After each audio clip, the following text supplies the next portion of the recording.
Have you experienced this touch or this moment, or do you remember about these moments? I very often feel like I'm grounded so much in the problems of the present that it's hard to escape into the understandings that there are other probabilities and possibilities that are happening in the world around about me. Um, I'm I'm very much, and when I say problems of the present, what I mean is um, ideas of the future, Mm-hmm. where Mm-hmm. I'm definitely living in the present, but I'm thinking about how I can affect the future by changing something Mm-hmm. that exists within my world. Um, whether it's building something or researching something or preparing something. Um, it's always um, it's always a thought, a present thought about how to make the future better. Um, and this relates to something I've been looking at recently with questions,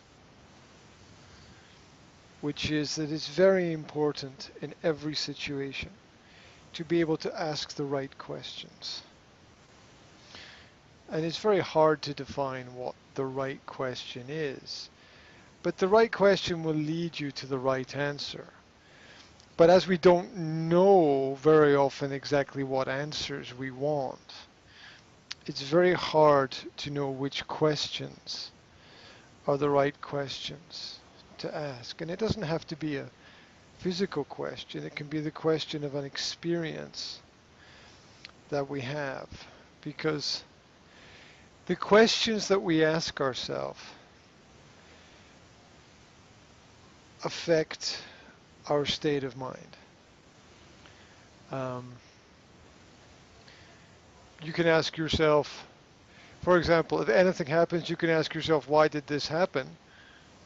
Why did this happen to me? Or you can ask yourself, um, how grateful am I that the universe gave me this experience? And each of these two questions creates a completely different reality. It creates a Mm-hmm. completely different state of mind. And the state of mind then affects what you focus on. Mm-hmm. Yes, I agree. And so I've been over the last week looking at what what kinds of questions I'm asking myself and also what kinds of questions other people are asking themselves and how this affects a person's state of mind. Um, and because I think that to reach a decision, you have to ask some kind of question. If you want to make a decision about anything, you have to ask yourself a question or a series of questions in order to change your state of mind. And I think that in a lot of conversations, language is just the surface of the conversation. Yes, yes, sure. Language is just the thin line of communication between people when there are other things connecting us together. Because the universe doesn't really care that much about language. The universe cares about connection and influence and significance. The universe cares that you are standing on the earth, not really what words you're using or who you're communicating with, although that will have an effect.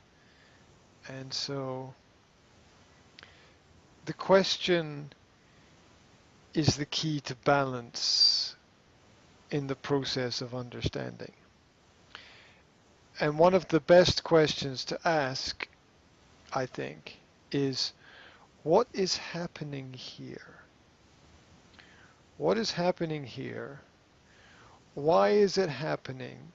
And is the same, it's a series of questions, and is the same process happening to everyone?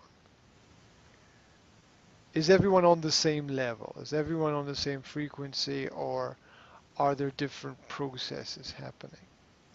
Because I think that conflict comes from the fact that you have different people with different goals going through different processes for different reasons in the same place. And so there's a disconnect in terms of their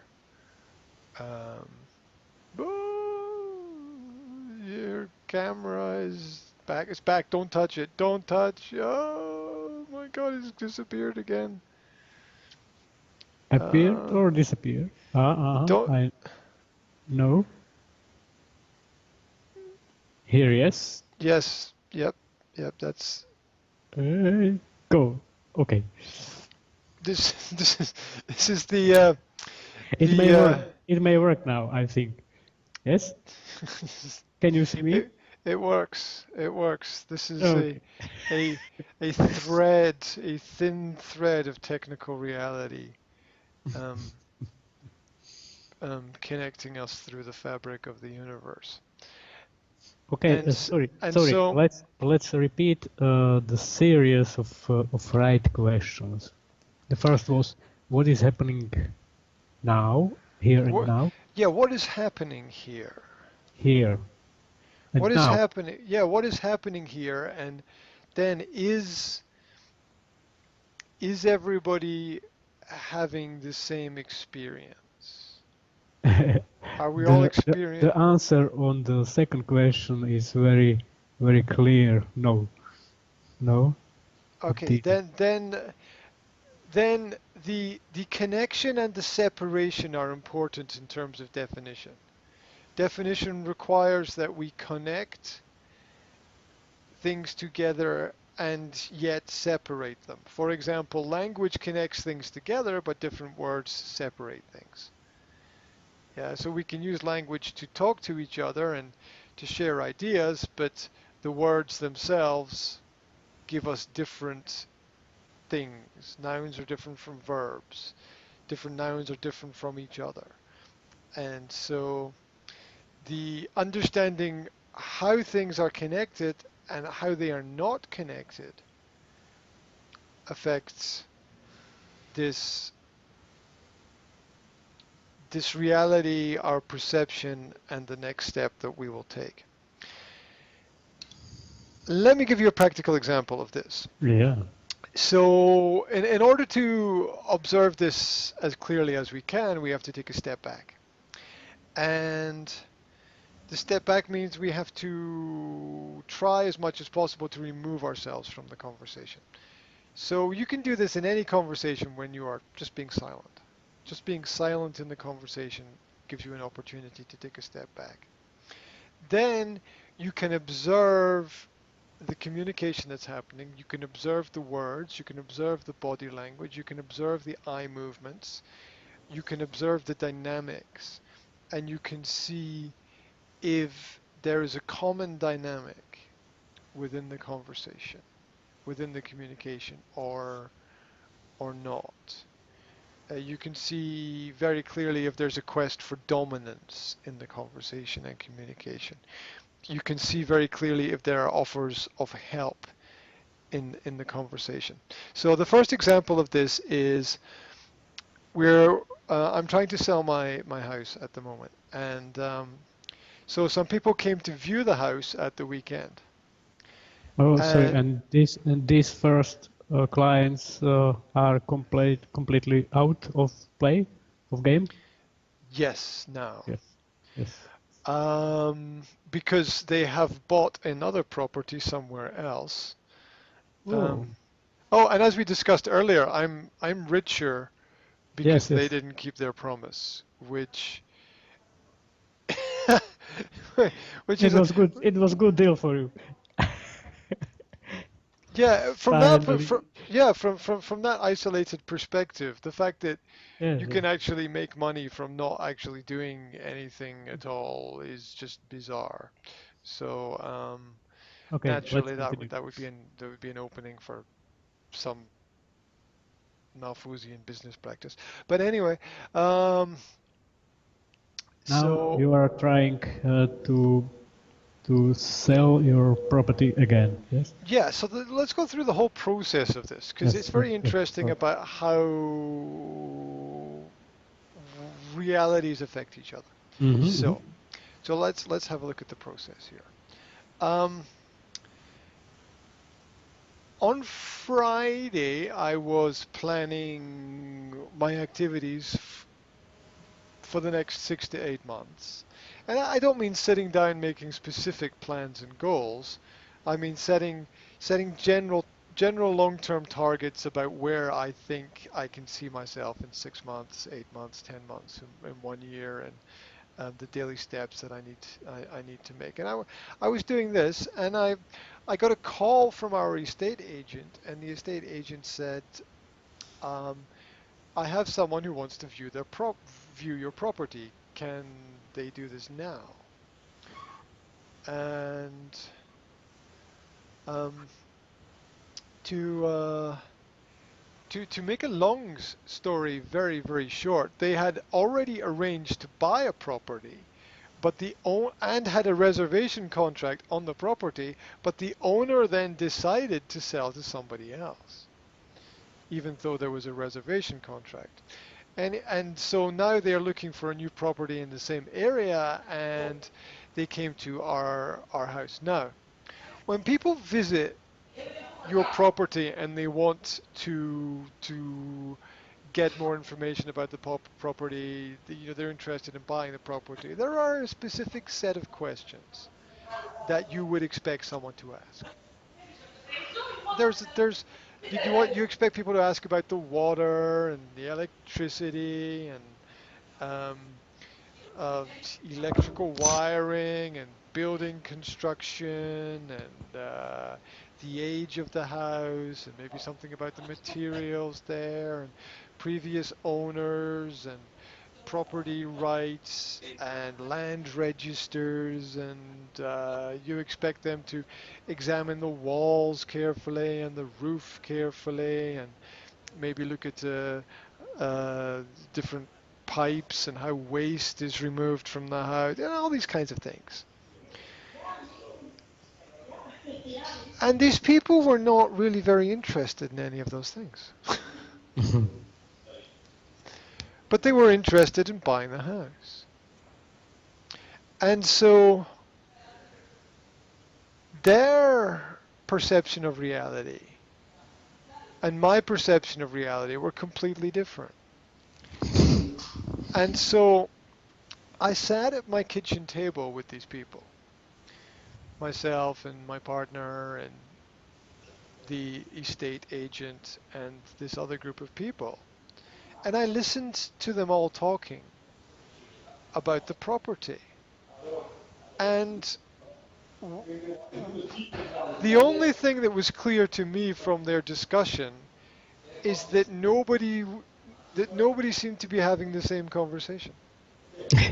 Yes, I believe.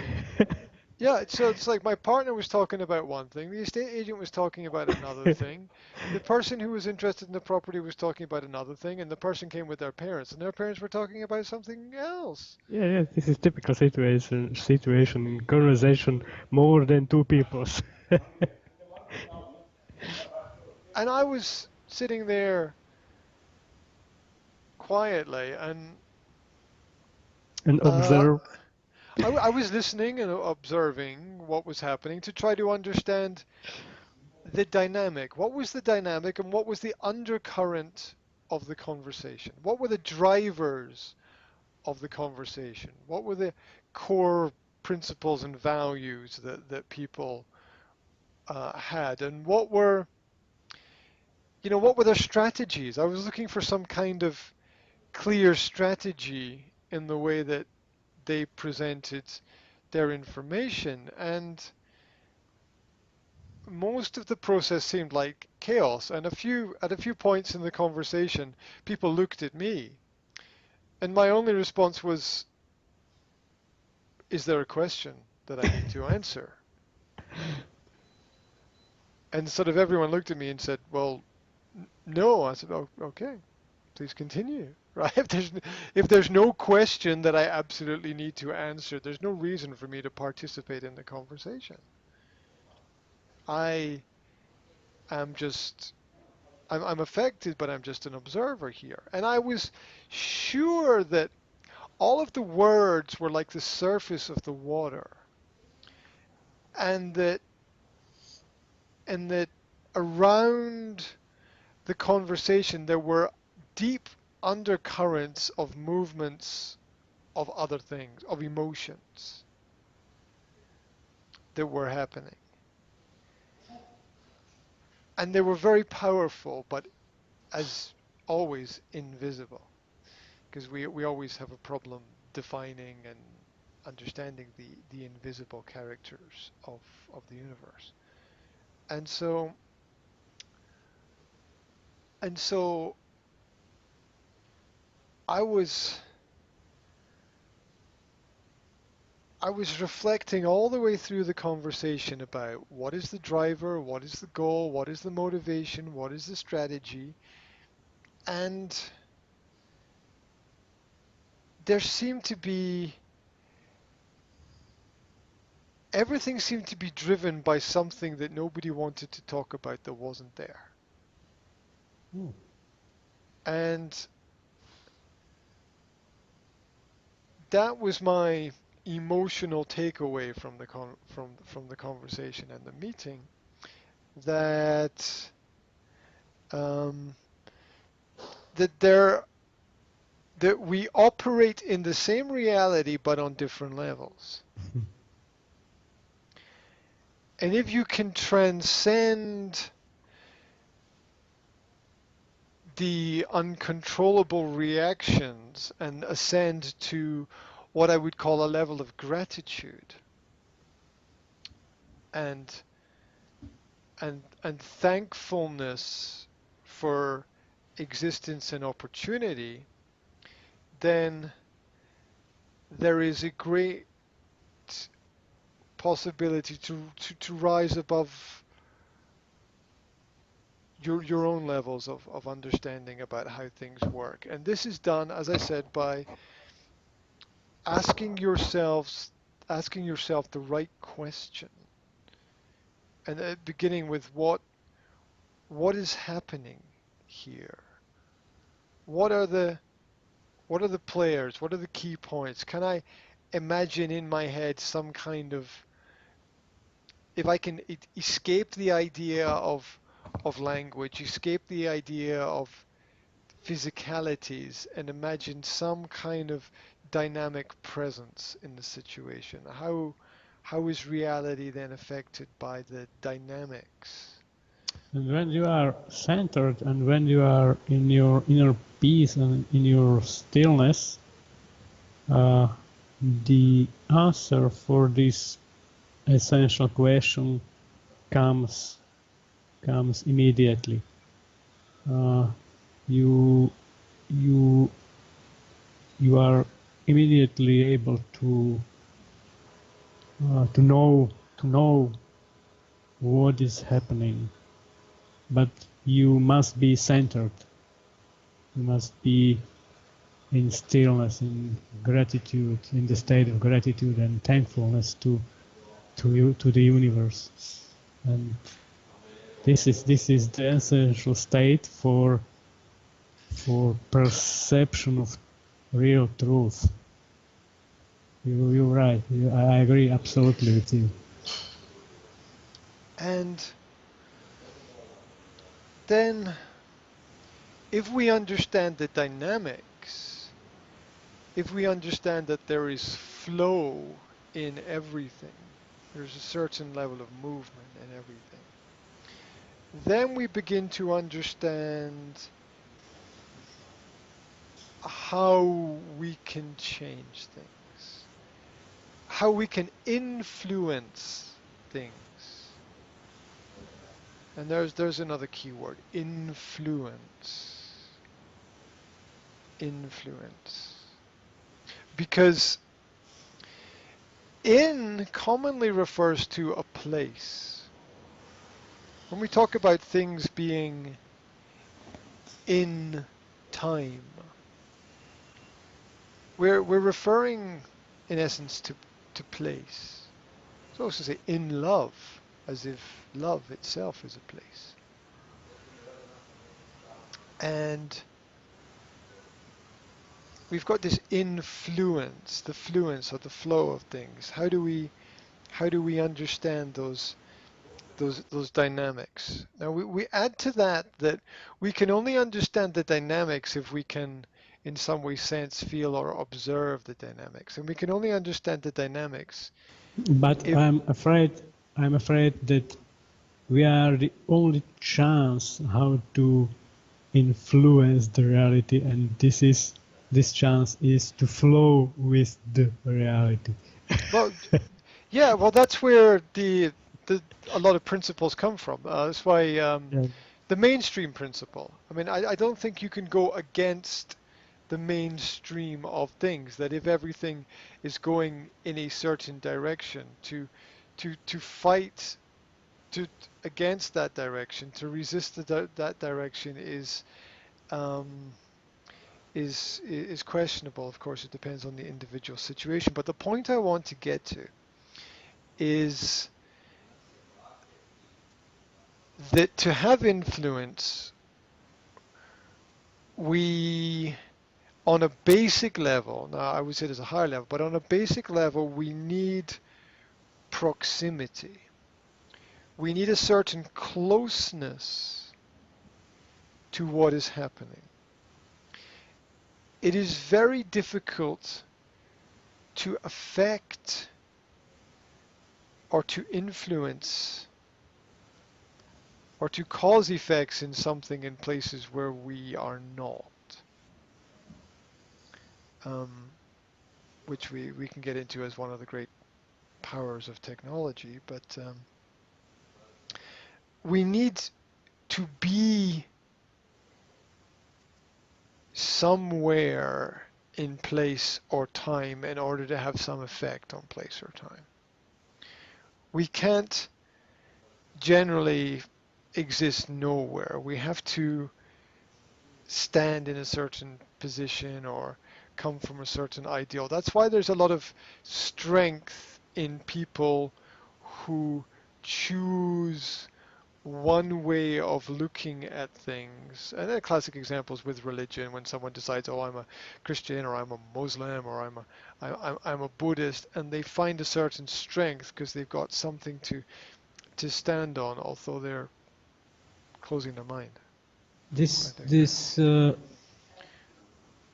point of view, or these religions, are very close connected with the question of belief, as we said last time. I understood that the people who belong to some church, or that believe in some religion, they give their power to the head of this church. It means they don't believe to themselves, but they believe in the head of the church. And when you will believe in someone else, but not in yourself, you will give your power to the hand of this being or this person, of this being. So uh, you must be very careful about these churches or these systems or these philosophies or various kind of matrices that really exist in our level of reality. Yeah, there are many tricks in the matrix. Yes, yes, yeah, very nice. There are many tricks in the matrix. Oh.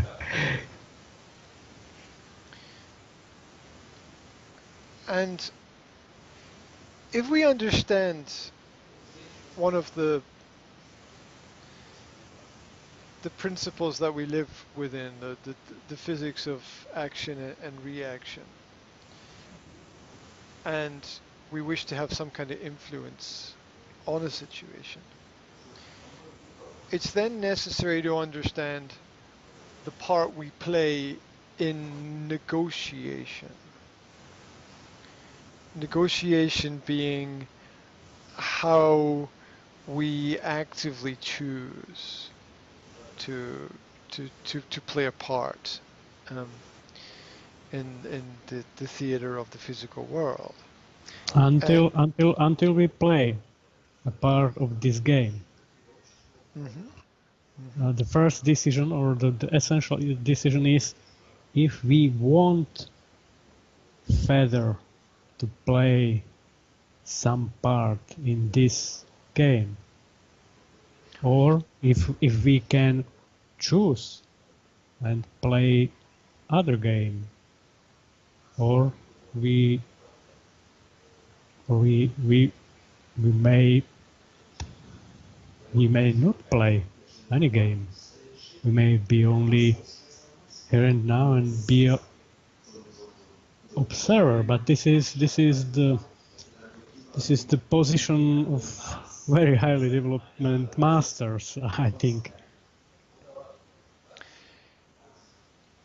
But what we all can is to decide what kind of game is suitable for us at this time, and we can we ourselves always can choose this accurate game for us. But we must be careful. We must pay attention for this question.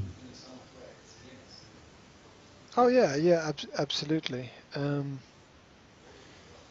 It's So if you important. like, Mhm.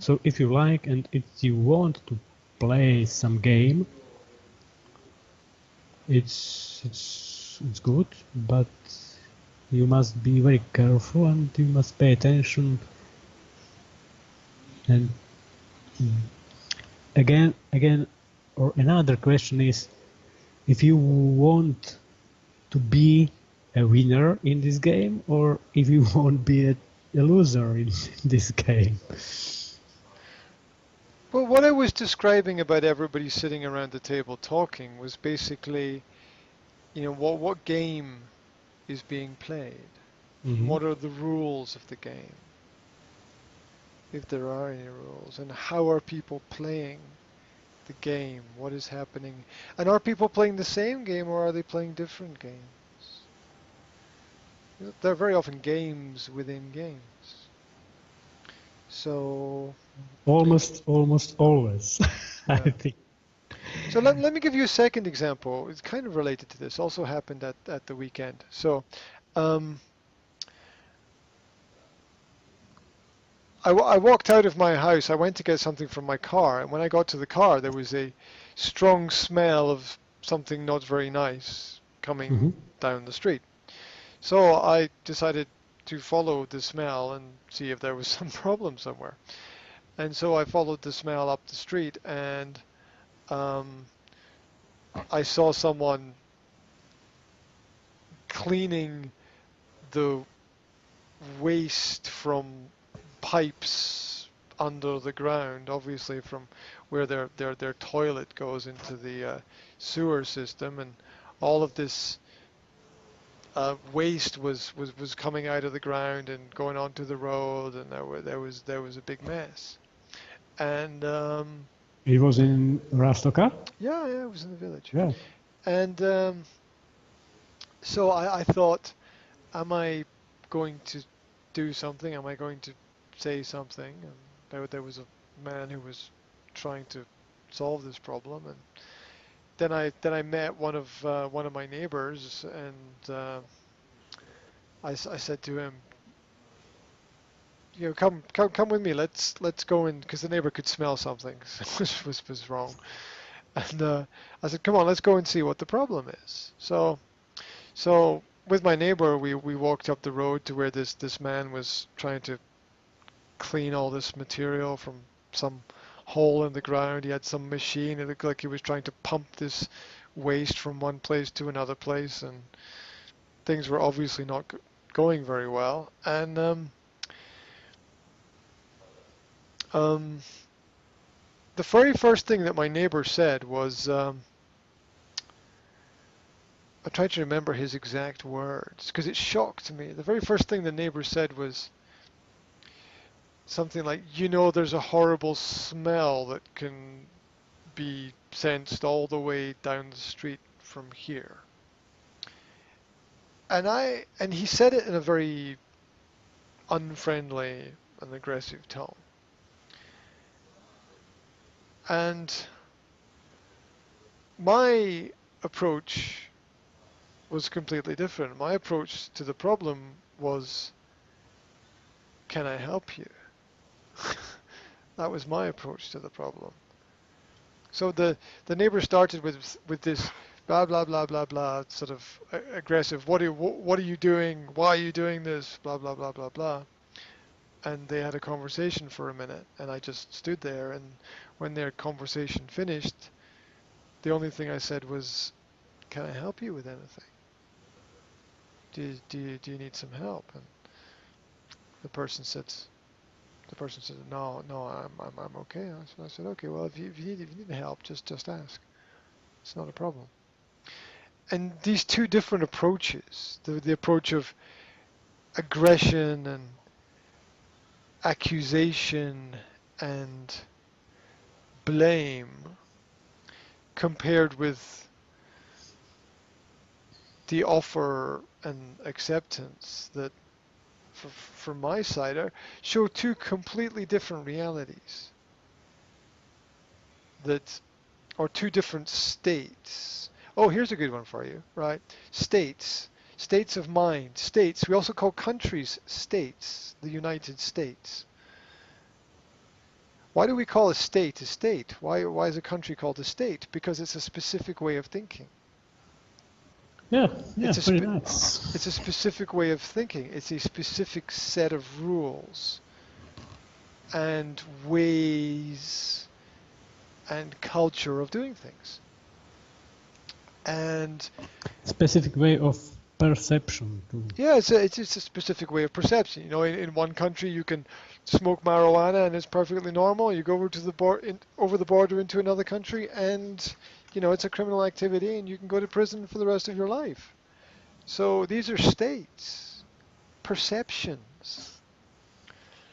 Which reminds me that I need to go back and look at there's an Aldous Huxley novel book not called the Doors of Perception. It's a book. I'm not sure if it's a novel.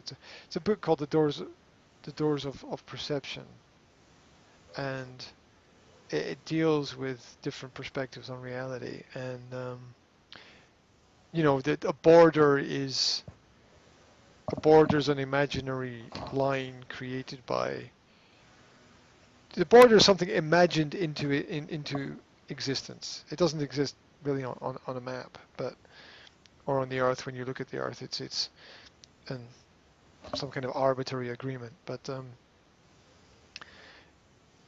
it's amazing how the state as the country represents the state of mind. You know, when you look at you take a classic example like Slovakia. Why is the Yes, country yes. Slovakia in comparison to Switzerland, for example. This is Yes. typical and very great example. So Yeah. the state of thinking and the state of state. Yes, yeah. The state of thinking creates the reality of your environment.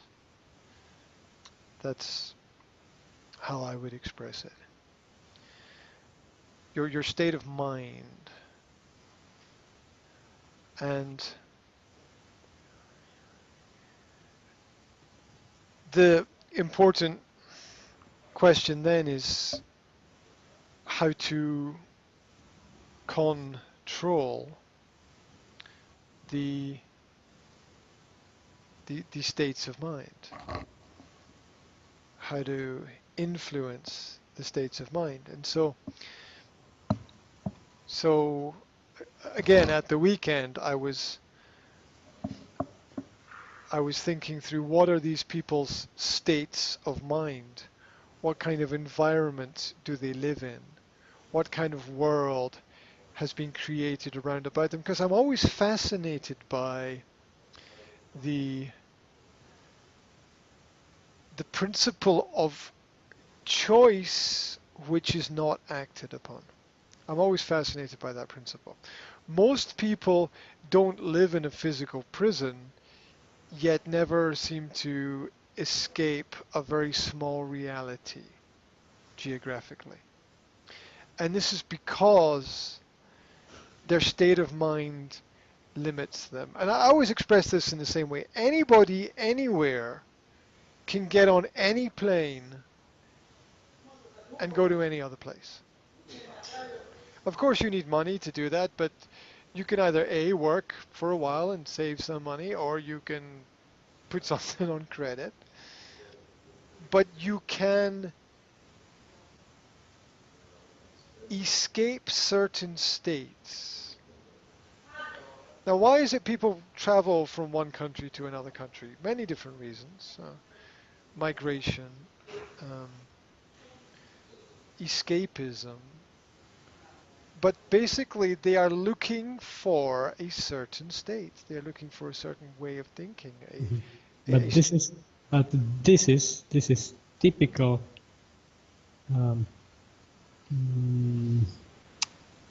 mistake. This is typical mistake of people who are traveling from one place to the other place or to other place, and they think that there we can find another state of their mind. This is not possible. To find another state of your mind, you have to here and now. Nowhere on other place. Well, whether you are going to something or from something, your vehicle is the same. Your vehicle is you. Your physical body exists as a way of transporting yourself mentally from one geographical place to another geographical place in the hope that this transportation Yes, this is one small function of our physical body, but not the essential function. I think this is only function that is used by us very unconsciously, and my opinion is that a man or human being can stay at the one certain place for all his or her life, and he or she could be absolutely free in some open state of her or his mind, without any physical movement from one place to the other place, because we all can find the state of the real and the essential state of our mind here and now, everywhere we are. This is not important. The other point of view is that for some people it could be a little bit easier to do this work, to find themselves on some other places. Maybe this is a question of tuning and choosing or choice between various or different frequencies of some places on the earth, between some towns or some villages or some environments. Always is connected with always. All things are connected with all other things. So again, I think this is very unique. This is very unique, and I think that the essence of freedom is based in the principle of disconnection, of which the success lies in our ability to discipline ourselves. And the more that we can disconnect or unplug is another word. The more that we can unplug ourselves from systems, the more we can take a step back, and the more we can be the more we can be less affected. Now, this is always visible when two people are having an argument, and you are observing the argument, and you are wondering what the fuck these two people are having an argument about, right? You know, they might be arguing about anything. yeah, it doesn't matter. Car, food, the weather, politics, anything. You know, it just doesn't really. It doesn't. The subject of the argument is never as important as the relationship of the people to the physical elements involved in the processes. And what this means is when you unplug and disconnect yourself, when you're on the outside of the situation, you see how pointless, frivolous, there's another word, everything is. It's. But wait. This is only first view. This is only physical view on this situation, because if you are centered, you can perceive another levels of this this quarrel.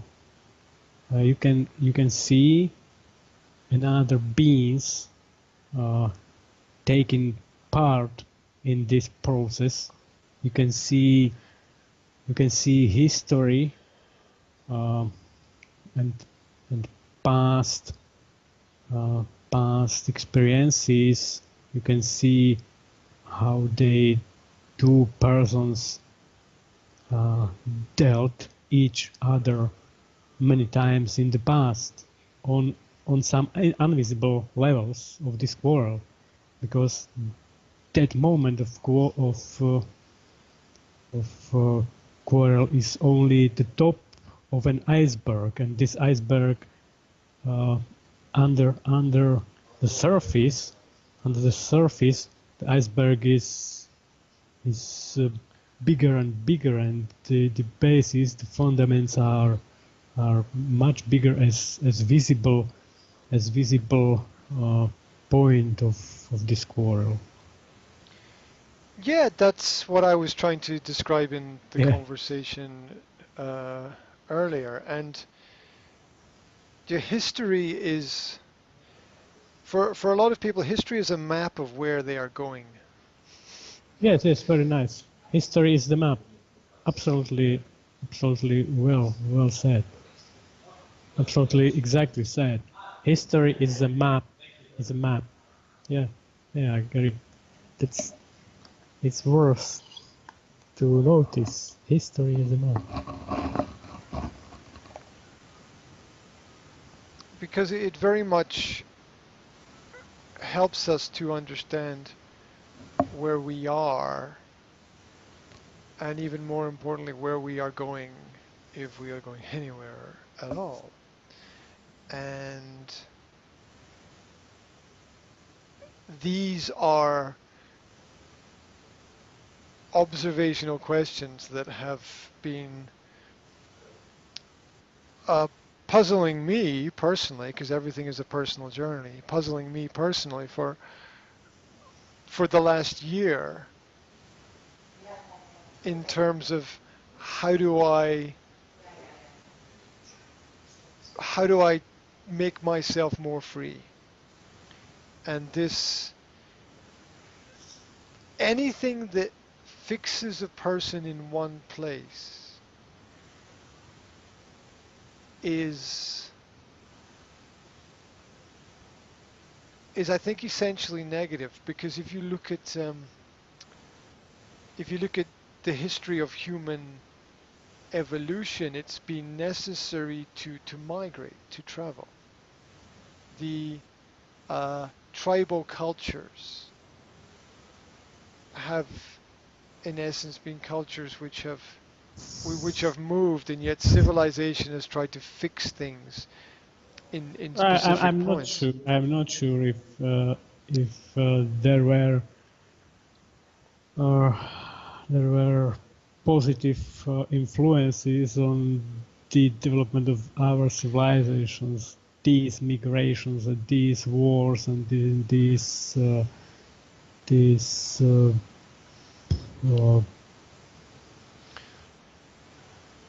movements of nations from one place to other place. But I agree with you that everything that fixes or that fix you on one place are negative. Well, yeah. To add to that very quickly, if scientists could, they would stop the world from turning,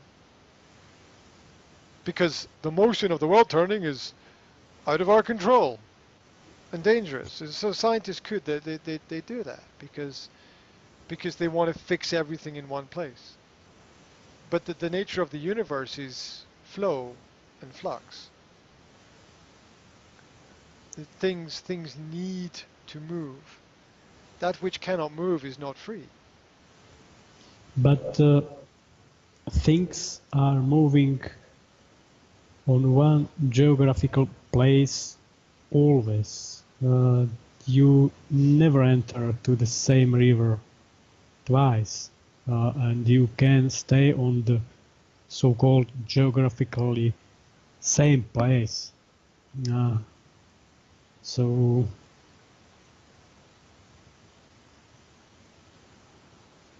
So the essential is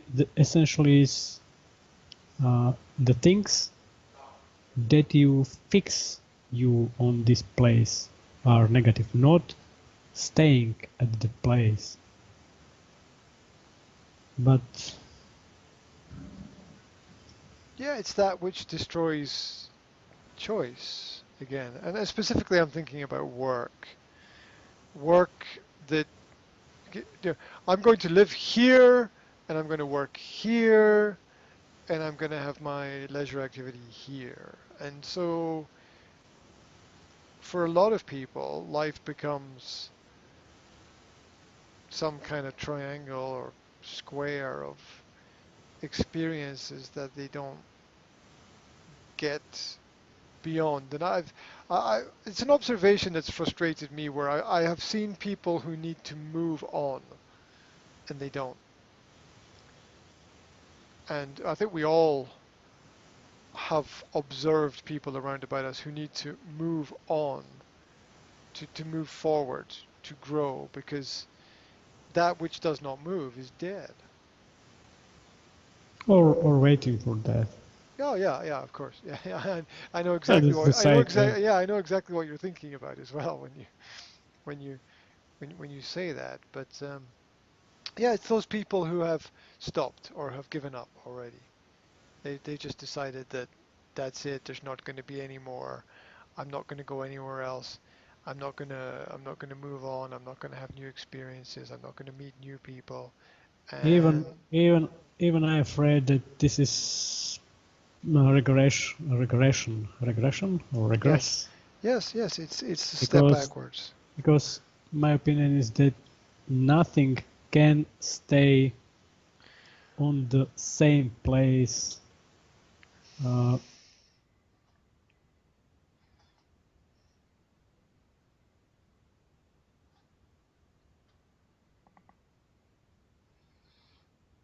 Have we on lost? Oh, okay. up or down.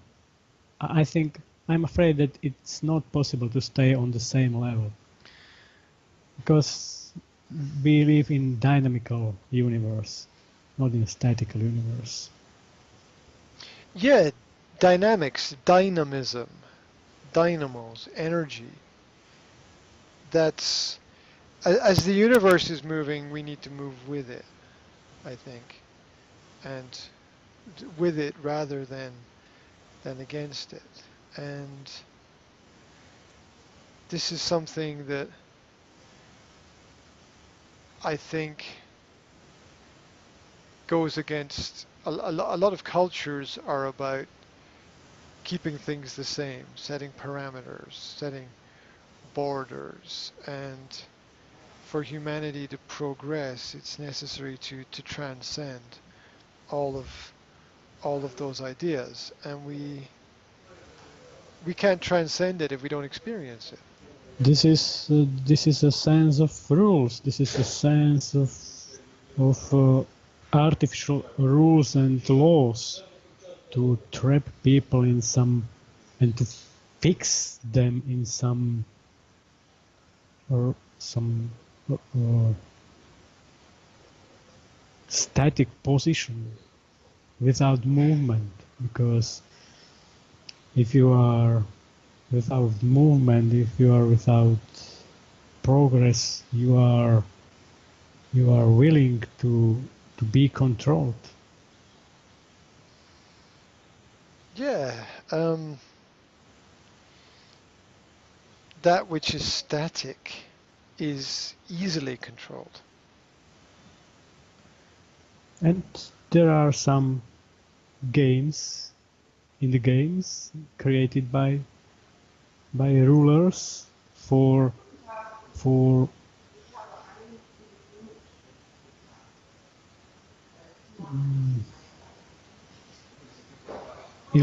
illusionary movement, or for illusion of movement for people, in which people think that they go on, they develop themselves, but they go astray.